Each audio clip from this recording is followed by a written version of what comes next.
Hello, and welcome back to Tips from God on this beautiful Tuesday.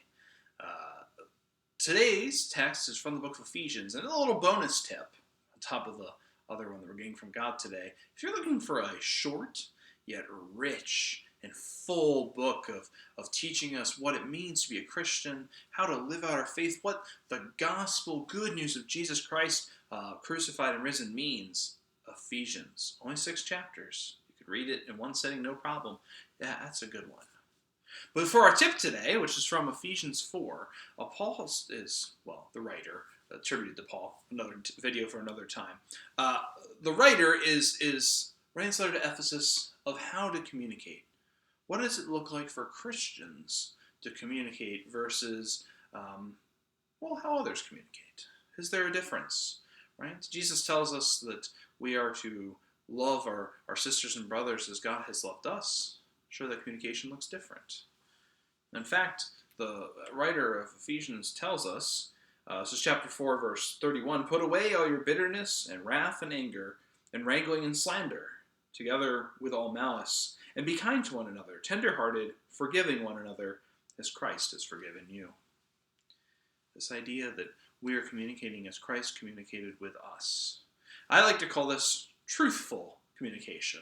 If you're reading the Gospel of John, we're talking about that in adult forum, I invite you to check that out with Karen, and the John Bible study will be in 2 more weeks from now that I'm putting up. But anyway, this idea of truth is prominent, especially in the Gospel of John, that God is the truth, right? The way, the truth, and the life, and so we are to act living in that truth, right? So we've been in quarantine now for a good bit.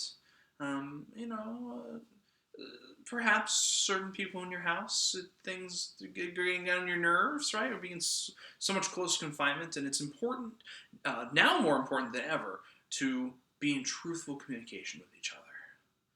Maybe, for example, we'll use the dog as an example. Our dog has gotten into this, it's allergy season, and he's gotten into this habit of licking his paws, and it's really, really annoying. To me, it's like nails in the chalkboard. It's just this horrible, it's awful. I hate it.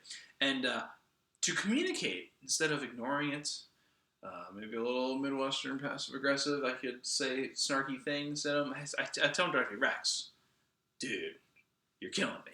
Like, please stop licking. And if he does it again, I tell him again, right? This is how we clearly communicate. On the other way, if I'm a little late feeding him one night, maybe prayers ran a little long, or I may have forgotten in the excitement of prayers, he directly lets me know.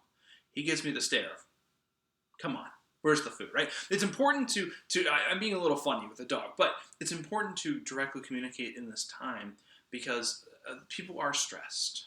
People are, it's a crazy time. And so to be able, I think part of truthful communication that Ephesians leads out today is, yes, put away the slander and the wrath, but also cut each other some grace. I think the tip from God is God assumes the best of us.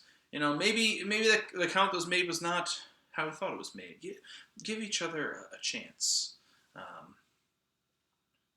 Cut each other some grace. And cut yourself some grace too, It's a hard time. So, tip from God today, communicate truthfully. All right. Well, I look forward to seeing you tomorrow. Go with God.